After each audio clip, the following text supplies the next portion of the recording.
Well, let me welcome everyone out there to this webinar. My name is Jeff Rathke. I'm the president of the American German Institute here in Washington, D.C., and we are delighted to have people with us from the U.S., from Germany, from around the world for this webinar where we will profile the research of one of our DAAD AGI research fellows, Zsuzsanna Végh. I'm going to turn things over to my colleague, Dr. Eric Langenbacher, who is the director of our program on society, culture, and politics. And he will introduce our speaker in more detail and lead us through the presentation. But let me just say how pleased I am that we are able to engage on such a timely topic, which Zsuzsanna's research will shed some light on. And our webinar is about MAGA, the AfD, the Alternative for Germany, and American-German relations. So with that, let me hand things over to you, Eric, and I'm going to turn my camera off and watch attentively as you get us kicked off. All right, thank you, Jeff. It's really my pleasure to very briefly introduce our latest visiting DAAD AGI research fellow, Zsuzsanna Végh, who's a program officer with the German Marshall Fund of the United States European Resilience Program in Berlin. Her research focuses on challenges to liberal democracy in Europe, particularly the rise of the far right and its influence on EU politics, foreign policy, and democratic governance. She also analyzes democratic backsliding and resilience, with a special expertise in Central Europe with a particular focus on Hungary. So today she will be presenting the findings from her research here in the United States, and it's entitled The Limits of Ideological Alignment, MAGA, the AfD, and American-German Relations. Zsuzsanna, the floor is yours. I should also note to all of our participants that when we pivot to our question and answer portion, please be prepared to type your question into the Q&A function at the bottom of your screen or the chat function, and then I will collate, collect, and read the questions to Zsuzsanna. So, Zsuzsanna. Thank you very much, Eric, and also thank you, Jeff, for the opportunity. I will share my screen because I have a little presentation for you for the next hopefully no more than 20 minutes tops. Eric, you will need to tell me if it does go full screen. I think it should be. Okay, thank you. So as my topic was already introduced, I would jump straight in and start by saying that over the past year and a half, we have seen an unlikely relationship budding between MAGA and the AfD, which initially seemed like the beginning of a new transatlantic alliance. But my question, looking at the relationship, was whether it really is a new transatlantic alliance, whether it is a strategic alliance. I actually, having studied the relationship, really do not think so. I would offer up an alternative and scientifically as sound as it gets definition. I think what we witness here is actually a political situationship. Why is it a situationship between MAGA and the AfD? So first of all, this relationship is marked by ideological attraction, comes with mutual benefits, but also with ambiguity, with limitations, and the trademark lack of commitment. But just because this is a situationship, and I promise I will offer up a little bit more serious definition too. Just because it's a situationship, it does not mean it's inconsequential. It does not exist in a vacuum. The MAGA-AfD side track, side channel, is having a direct effect on the Washington-Berlin relationship, on the official bilateral relationship between the countries.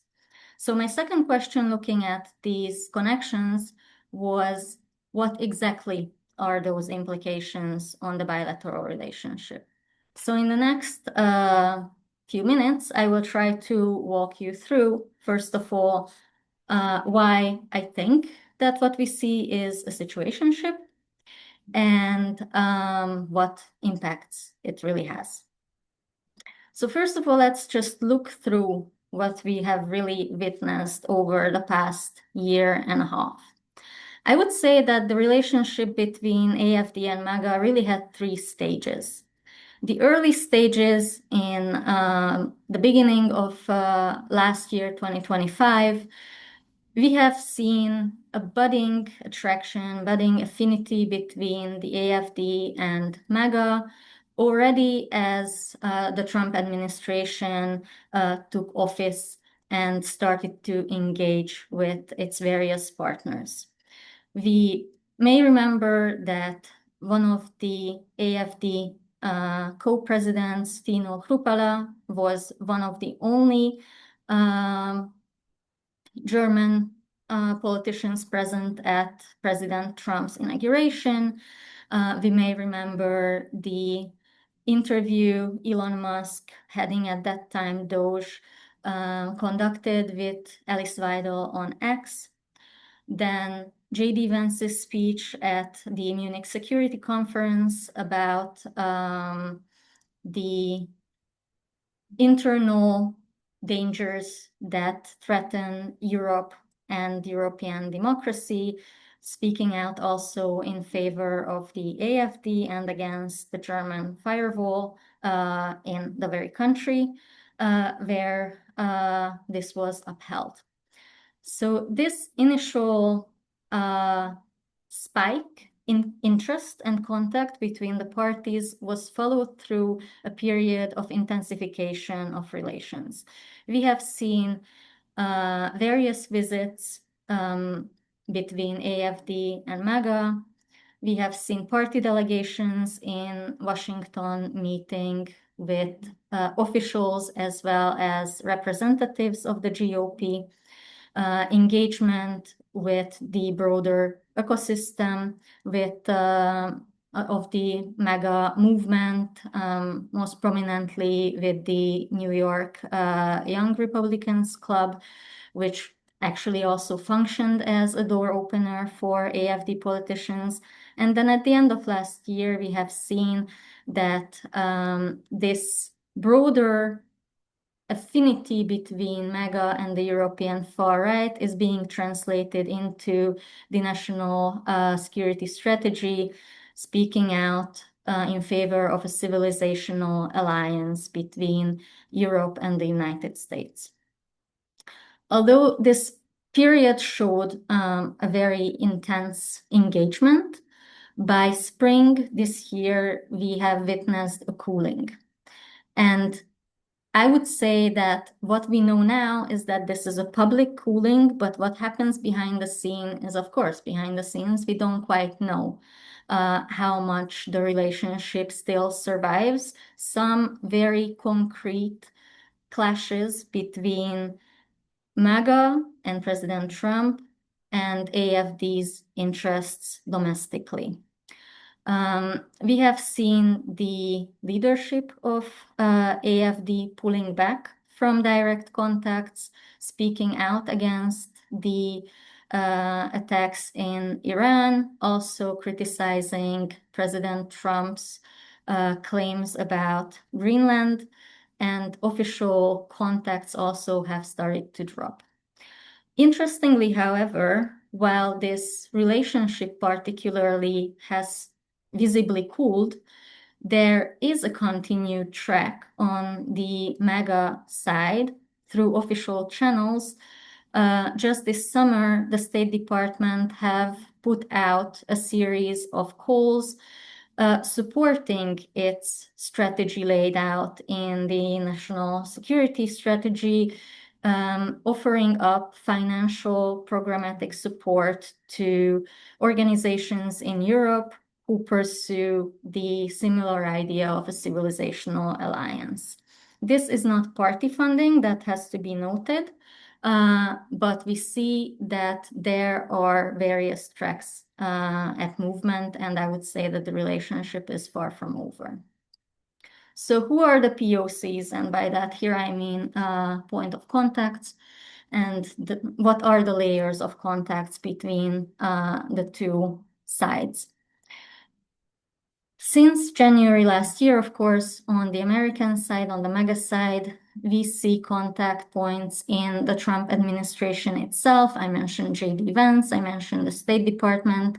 Within that, it is particularly Undersecretary of State Sarah Rogers, who is responsible for public diplomacy, and Deputy Assistant Secretary Samuel Sampson, who is heading the State Department's DRL office, putting out various funding lines to like-minded partners in Europe. On the party level, one key representative was Representative Luna, who has hosted AfD delegations as well as other like-minded European parties in Washington. And also it has to be noted very importantly that there is a non-party ecosystem at play on the American side. Here I highlighted two organizations which have more relevance for Germany and AfD, the already mentioned New York Young Republican Club and CPAC. Finally, on the American side, we also have X, the platform of Elon Musk, which continues to facilitate the outreach of like-minded actors globally. On the AfD side, the list of contact points is a little bit more condensed. We see more supportive rather than substantive engagement from the very leadership of AfD, meaning Tino Kruppala and Alice Weidel, but those who travel to the US and who do have and facilitate the direct contact are Beatrix von Storch and Markus Frohmeyer, who is interestingly also a very important contact point of AfD towards Russia. Finally, we also we also have the party second rank. We have seen clusters of AfD politicians from not national but state level traveling with delegations, very often illustrating the point that AfD was trying to make about its exclusion from German politics, but also facilitating contact between MAGA and, for example, representatives from Sachsen-Anhalt, which has an upcoming election soon. We also have seen contacts between AfD Youth Wing and the New York Young Republicans Club. And also there is a budding CPAC Germany, which to date seems to have been just founded, but we may expect more activity there in the coming year. And finally, what I would like to highlight here is that there is, of course, activity on the platform level where one particular influencer was standing out, Naomi Zeibt, and I will come back to her at a later point too. Overall, I would argue that these points of contacts and layers of contacts actually show a loose network rather than really a very disciplined, structured alliance. And there are political asymmetries. We have much more engagement from AfD toward MAGA trying to build the connection, at least up until spring, than from MAGA towards AfD. But what's also interesting is that unlike in other European countries where MAGA is actively seeking partners like the UK, France, or previously Hungary, in Germany, there is a much looser non-party ecosystem to really engage with directly and fuel these connections. But why do they actually work together and why do they connect? And here again, to underline my point about the situationship, there is affinity and mutual benefits, utility. So what's the affinity? It's ideologically driven. There are shared ideological points, agendas that the two sides can connect with. It's, of course, anti-immigration, one of the driving issues between the two sides, primacy of sovereignty, national sovereignty, anti-woke politics, but also Euroscepticism / anti-EU sentiments also present in the MAGA network. What about the utility, the benefits? What does this relationship bring? For the AfD, engagement with MAGA and MAGA's advocacy towards German stakeholders against the firewall brings legitimization. For both parties, actually, this engagement puts pressure on the prominent liberal mainstream in Germany, which both actually seek to influence or weaken.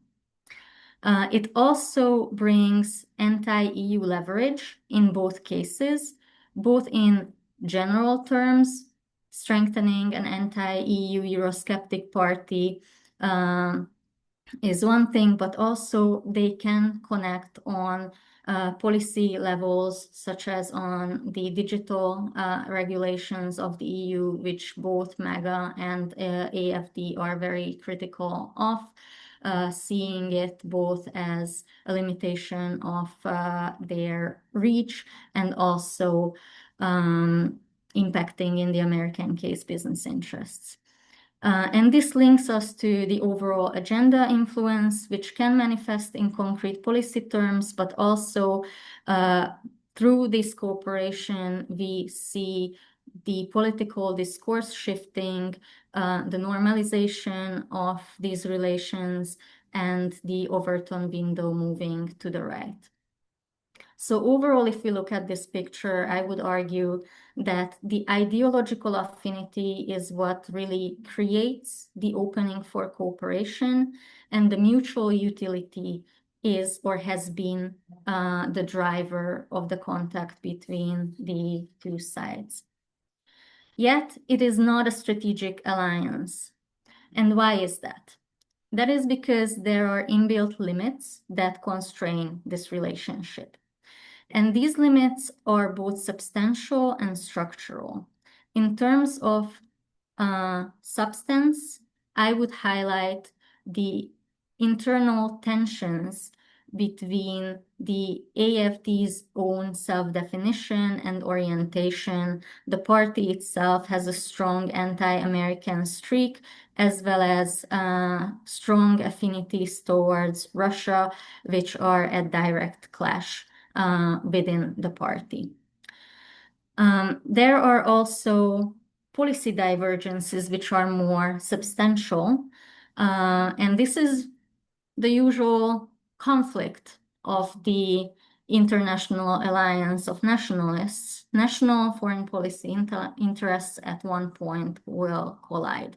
And we have seen that manifesting in the criticism around the intervention in Venezuela, around the claims about Greenland, and finally, more substantially also when it came to Iran, which was not only something that AfD criticized in political terms, particularly Alice Weidel, but something that starts to have tangible negative impact on the German economy, that AfD, representing its voters' interests, cannot stand behind. And then, of course, linking to the substantial part again, the views on Russia feed into policy divergences too.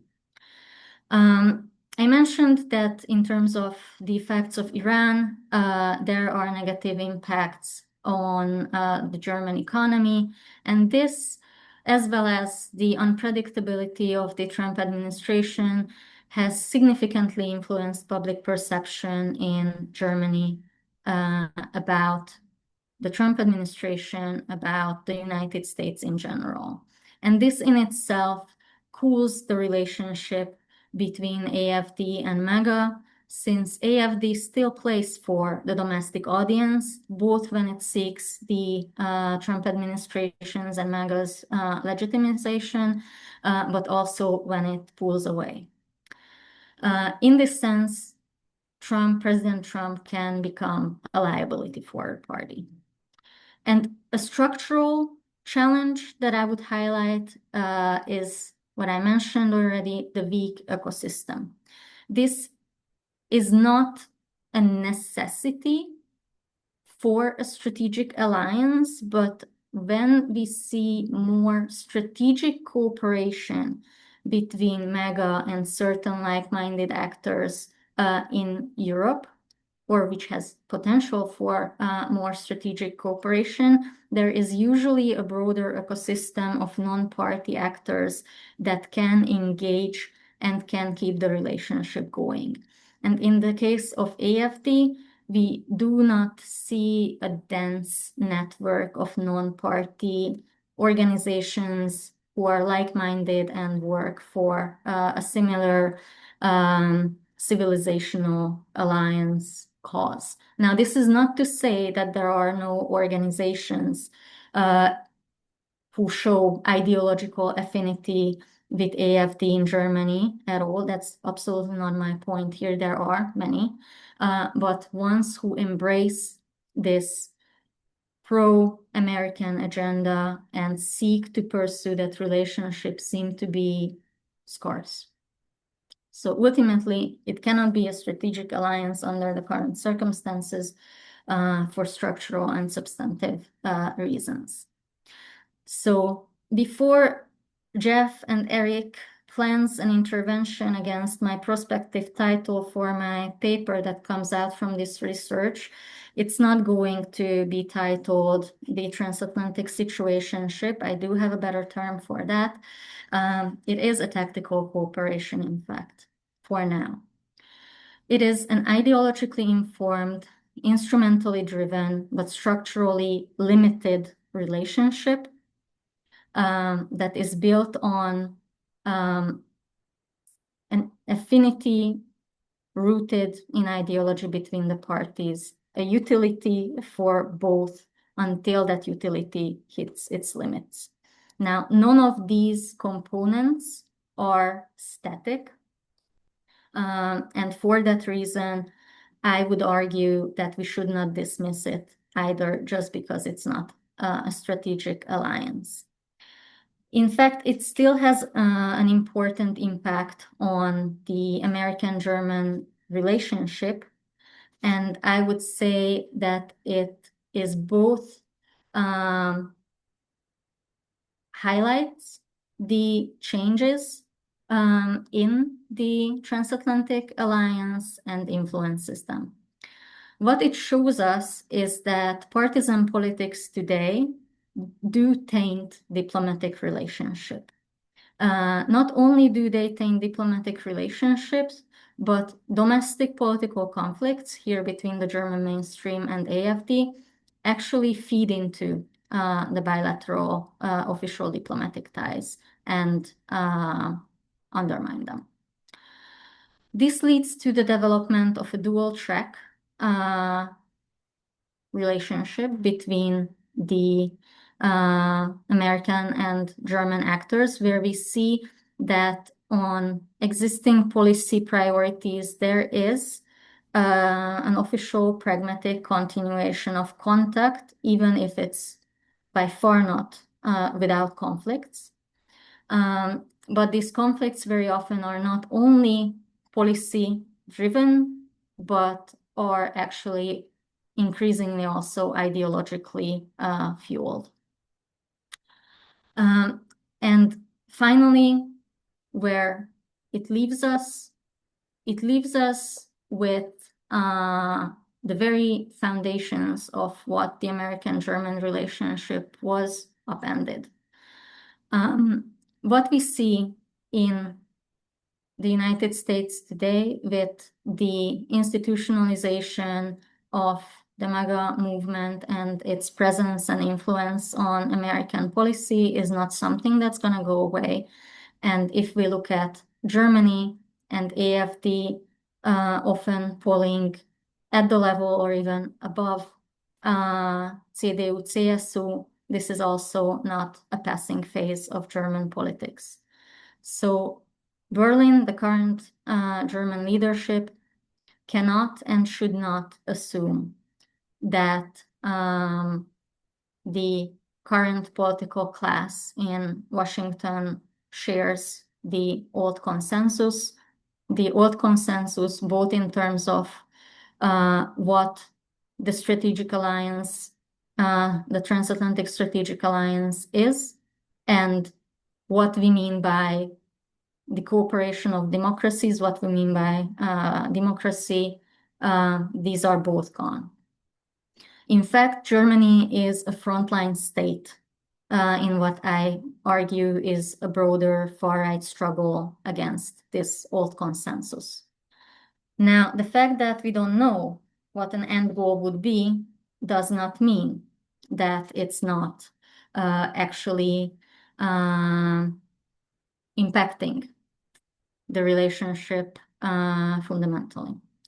So what I would watch next, because this is a moving target. On the one hand, I would watch how AfD grapples with its own self-definition, how the pro-Russian and pro-American parts and attempts are reconciling or not. I would, of course, watch the secession in the GOP and whether we will see ultimately a campaign for J.D. Vance's presidency for the next cycle, which would mean that the MAGA, the civilizationalist wing of MAGA is gaining prominence. I would also watch the development of the ecosystem, particularly in Germany, whether there will be a network of organizations that can facilitate and then uphold the relationship. And directly linked to this, I find it important also to highlight the funding track, because the State Department has followed up on national security strategy. There are actually funding opportunities open. These are not for party contacts. These are exactly for the ecosystem. Whether this will be used by German stakeholders is something that we may find out very soon, as the current funding opportunities need to be committed until the end of September. And here I would bring back one actor I have already mentioned, Naomi Zeit, the German influencer who asked for political asylum in the United States, fleeing Germany. She has signaled that she is putting up an application to build an alliance of journalists, lawyers in the defense of free speech and against political censorship, directly feeding into the narrative and policy agendas, both MAGA and AfD. So we will see whether that goes through. So once again, this is not an alliance, but it's not insignificant.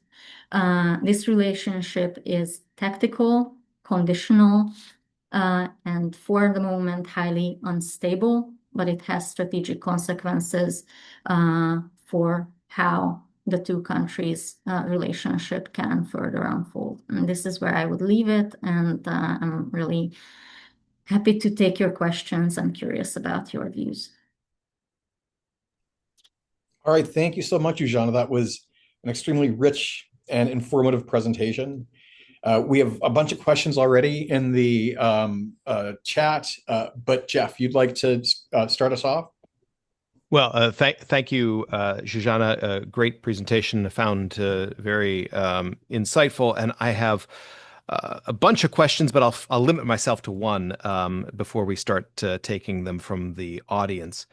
And that is, in your assessment, has the relationship between the AfD and the MAGA sphere, if you want to call it that, brought any European level benefits to the AfD? Because I think one of the things that the AfD is looking for under the category of legitimation that you mentioned is legitimation for the AfD with other European far-right parties and movements, where it remains still quite ostracized.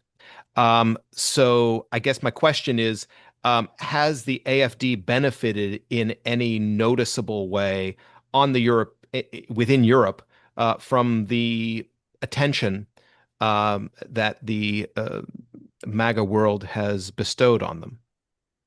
Mhm. Are we collecting, or shall I go ahead? I mean, for now, I would just go ahead. Yep. We'll Okay. collect towards the end, I think. Okay, so I try to give a short and not a 20-minute answer. Um, I would say structurally, I do not see that direct benefit on the European level. In part because overall, especially this past half year, the perception of the Trump administration is quite uneasy among other European far-right parties as well. So in itself, this is not a stamp of approval. That's one factor.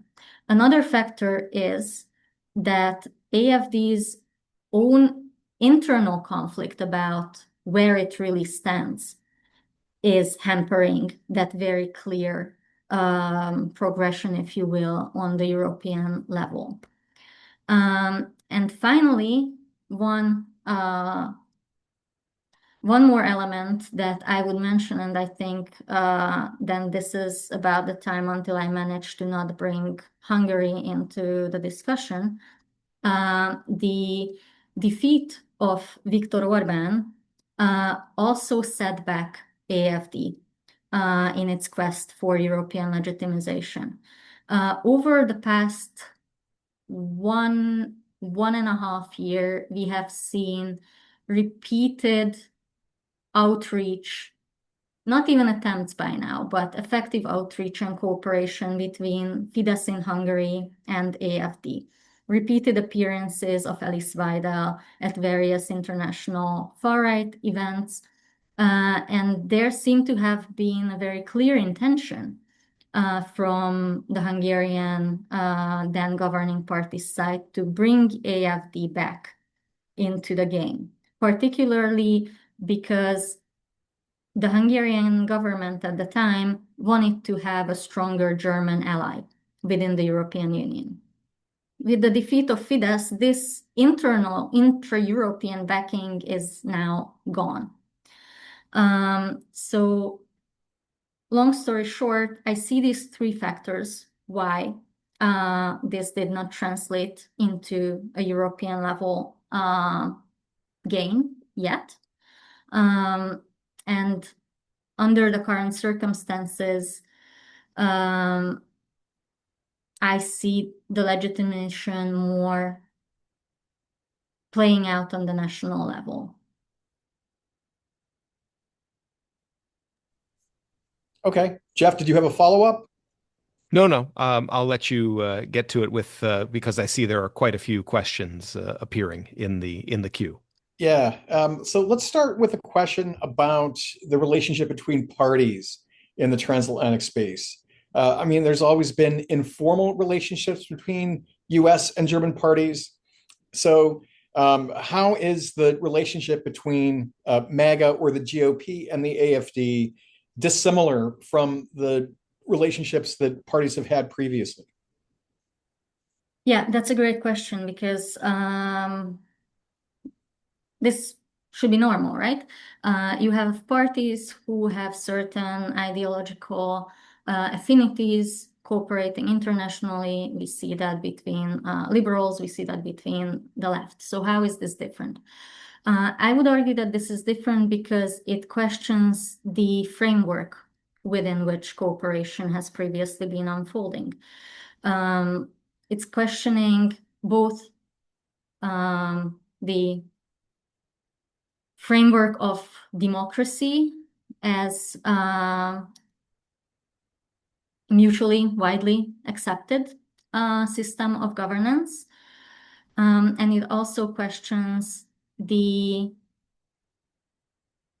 logic and the overall goal of the transatlantic alliance that we have had to date. So this cooperation actually is a cooperation not within a structure, but against a structure. And I think that makes it fundamentally different than what we have seen before. Okay, so we have a couple of questions here that are talking about the distinction between MAGA and the Republican Party, the GOP more generally. So are these different relationships? Maybe you could just delve into that a little bit more. Yes, so the GOP, the Republican Party, is a broader political alliance group that does have various strands of thought, of priority, of ideological flavor within the broader right-wing conservative movement. And within this, we have the Make America Great Again strand, which is very much emphasizing a nationalist, exclusionary, sovereigntist approach that normally we would categorize under far-right terms. It's nativist, it shows much stronger authoritarian tendencies, and it is challenging the system, challenging existing structures. So that's where I would, by and large, draw a difference. What we see increasingly, though, is that this MAGA movement is gaining traction within the Republican Party. If this played out in Europe, then we would probably see a splinter or multiple parties emerging in a multi-party system. This is not the case in the United States with the bipartisan setup of the political system. All right. There also are a couple of people that are asking a little bit more about the AfD's ties with Russia and how that kind of plays into stuff. And also insofar as the Republican Party, which also seems to have some differences of opinion about how to deal with Putin's Russia. Yes. So AfD for a long while have been perceived as a party that is sympathetic to Putin's Russia, not only sympathetic, but has concrete ties, sustains a relationship with the Kremlin, with the United Russia Party. Markus Frohmeyer himself is a regular contact point for Russian partners. And in fact, while he has not been visiting the United States since spring and reportedly said recently that he is not planning new trips to the US this year, he has just appeared in Russia at an economic forum a few months back. So these are very alive and personal ties. Now, this, of course, influences the party's general attitude towards Russia, but also Ukraine and defense and security policy. It is also highly critical of NATO.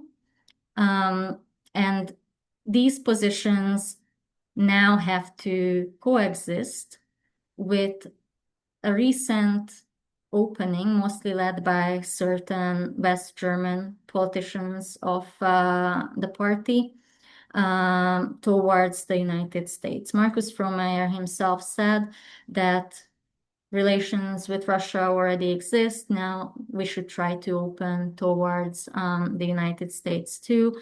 But this is not a united platform that the party really adopted. It grapples with this internal tension and how to reconcile it.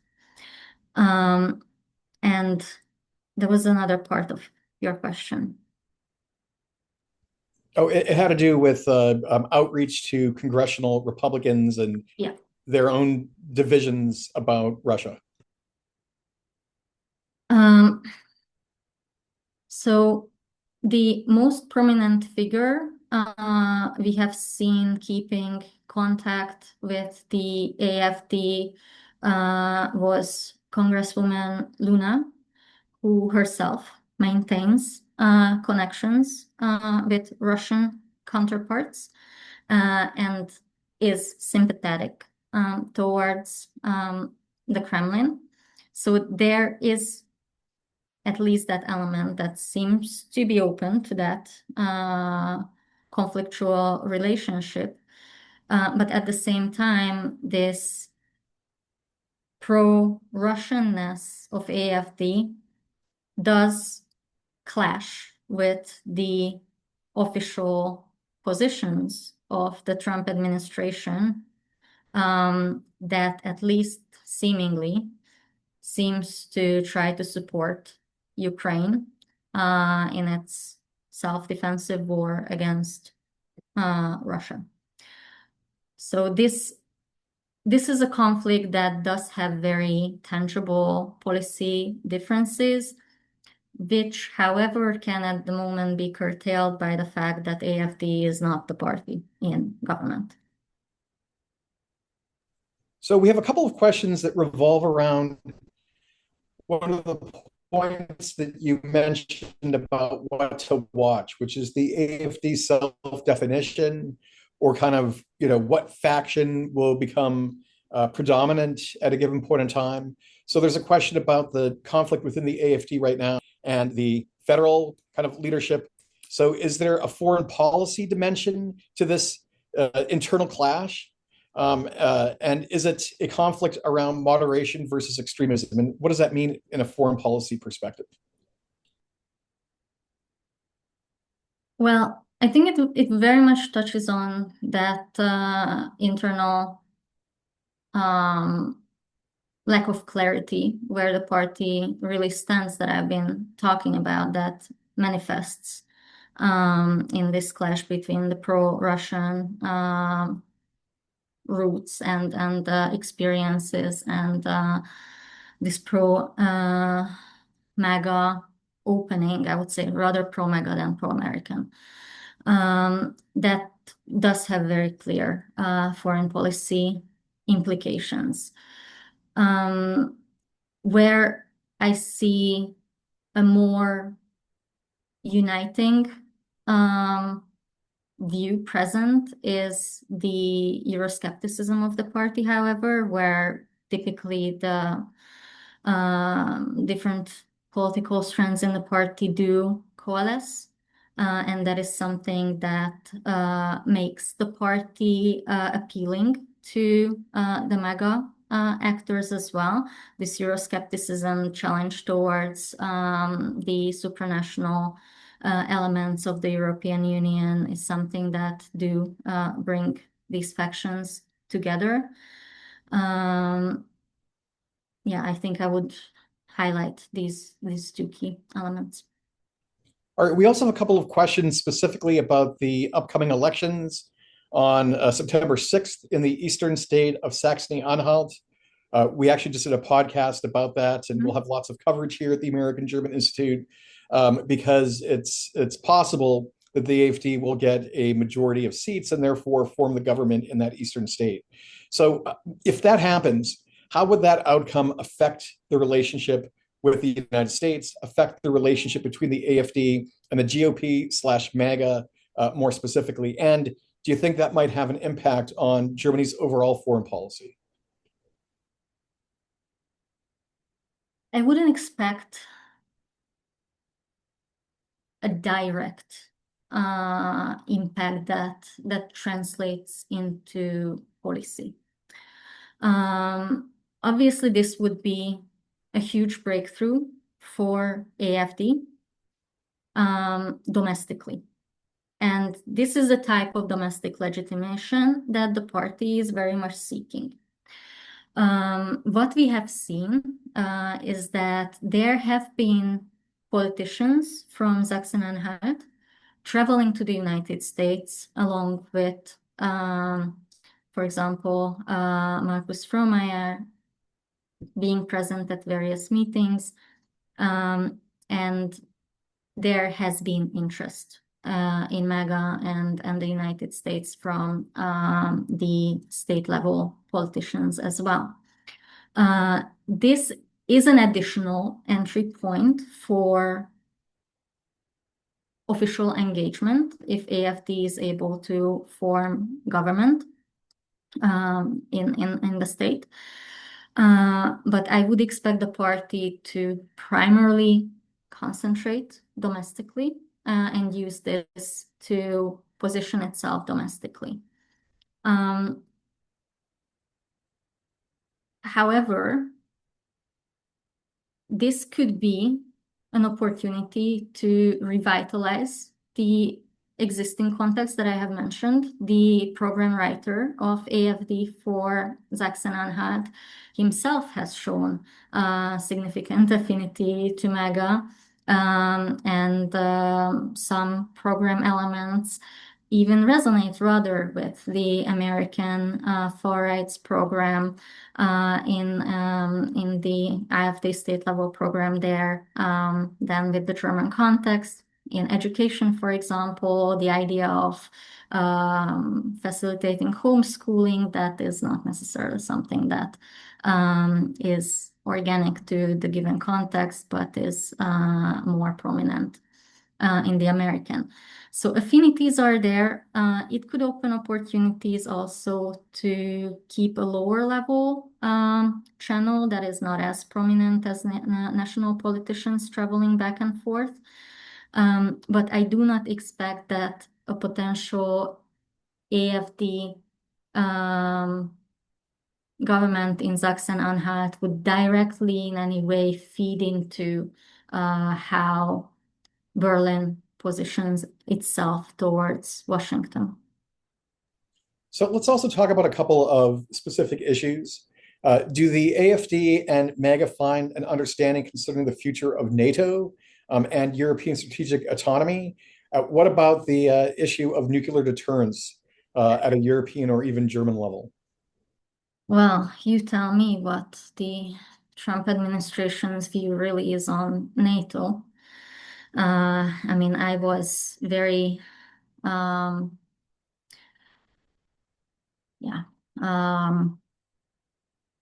maybe generous when I said that there is a specific policy towards Ukraine and Russia, but we have seen volatility there as well.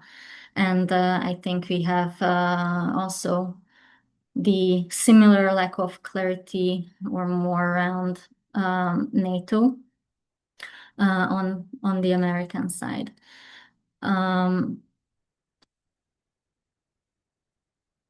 So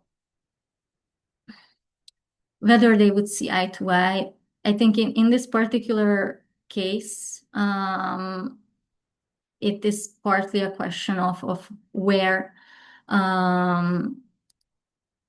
the United States eventually is going to head, who is going to succeed President Trump, both in the White House, but also as a prominent figure of the GOP, whether it's going to be a more isolationist wing of the party or a more interventionist wing.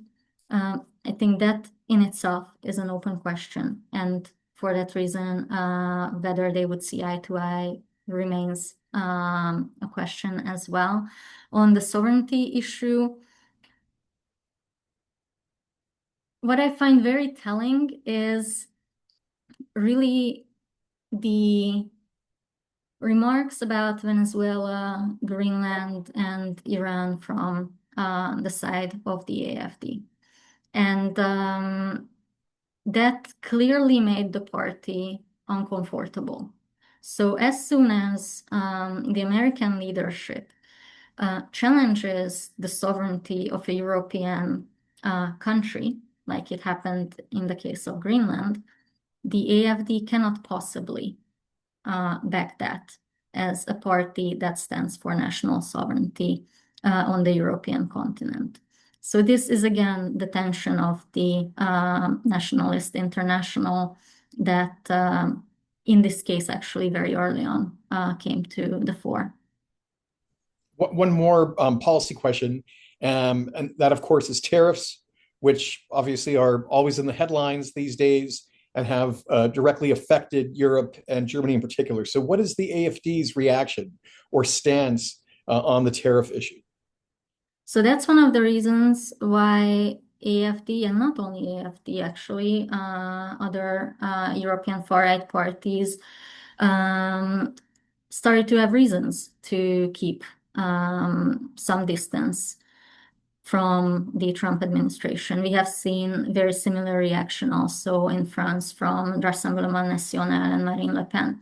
If the tariffs affect, and they do, the German economy, the French economy, then a party that claims to represent the national interest and the interests of its voters who work in that economy and work in those industries that are directly affected by the tariffs cannot unconditionally cozy up to an actor that imposes such measures.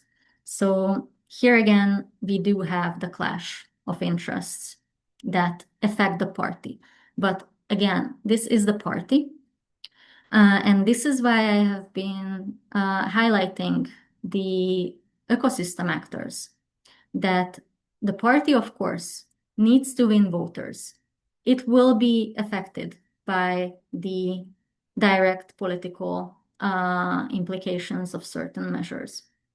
What we do see, however, in other cases, that ideologically like-minded non-party actors can maintain connections even when on the political level there are clashes.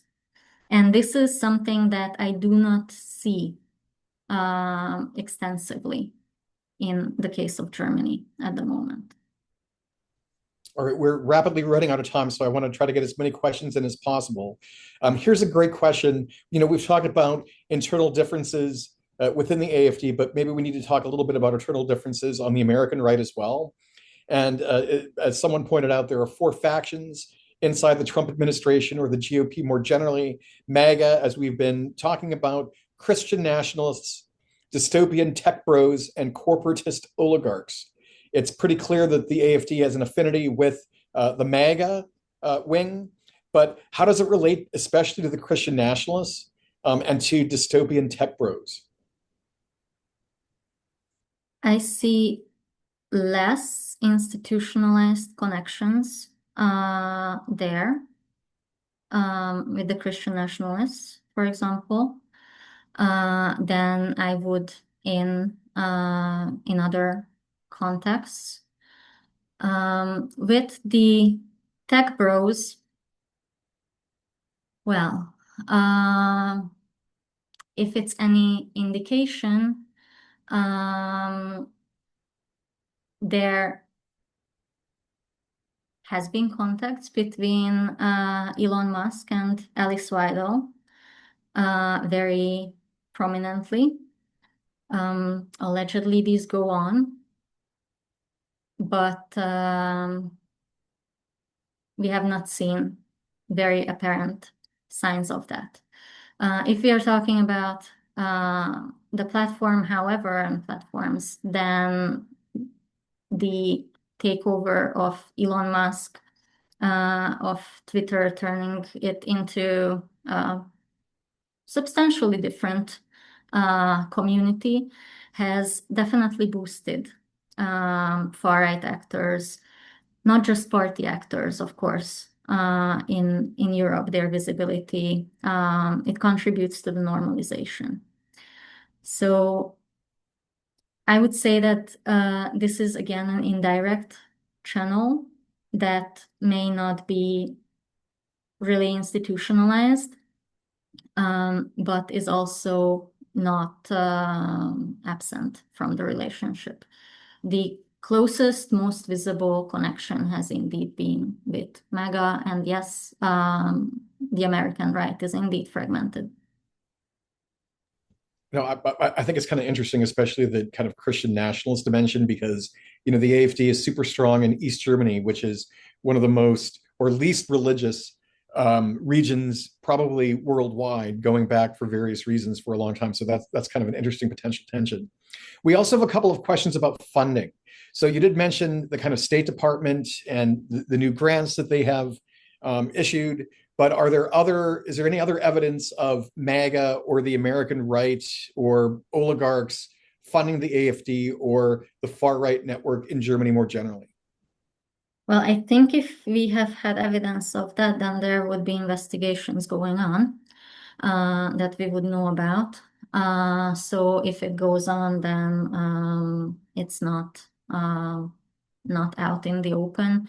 External funding for political parties in Germany is not legal. This is one of the reasons why the State Department funding cannot go to the AfD as a party either. So direct evidence, I don't know of. All right, I think we're probably down to our last question or two. There's a very interesting question about funding for political foundations. We know that the German state is quite generous to these party-affiliated foundations, but the AfD's foundation, the Erasmus Stiftung, has yet to receive these funds, and therefore they don't have an international presence. So I'm going to put a twist on the question in there. Do you think that all this informal, because one of the big takeaways from your talk today is just how personality driven and kind of informal a lot of these transatlantic ties actually are. But is that maybe a consequence of the fact that they don't have the resources to have a more institutional or institutionalized presence here? And if they do end up creating the Washington office of the Erasmus Stiftung at one point, how might that change these things? Yes, I think one of the reasons for the very personalized relationship is that there are no organizations that are accepted as sort of contact points for the party that could really help to deepen and institutionalize the relationship. Now, if there was a party foundation in Washington, I absolutely expect that. That would be a game changer. That's presence that allows for building relationship. Now, what is interesting is that we did a little bit of mapping. And here I also want to thank our amazing interns here at AGI who helped me with that. We did a little bit of mapping of who are the AfD politicians traveling to the United States. And several of them actually do have connections to the Erasmus Foundation, which, not to overstate that, but could also be one reason why they were the ones in the delegations to start to map out the potential for cooperation. But yes, if there would be an organization, I think that would be a game changer. No wonder that the Hungarian actors, Hungarian organizations who have been active in these networks were also very much looking at the possibility of having an American presence. And now one of the organizations also do precisely to keep the contact going. All right, I see we have come to time. So thank you, Zsuzsanna, for such an interesting and lively presentation on an important topic. And just for the record, I really like nice titles. So if you want to go with situationship for your essay for us, I would be completely supportive of that. Thank you to everybody who has participated today. I hope Jeff heard that. Yeah. And please stay tuned for other webinars, podcasts, and all of the analysis that we publish on our website and through our advisor newsletter.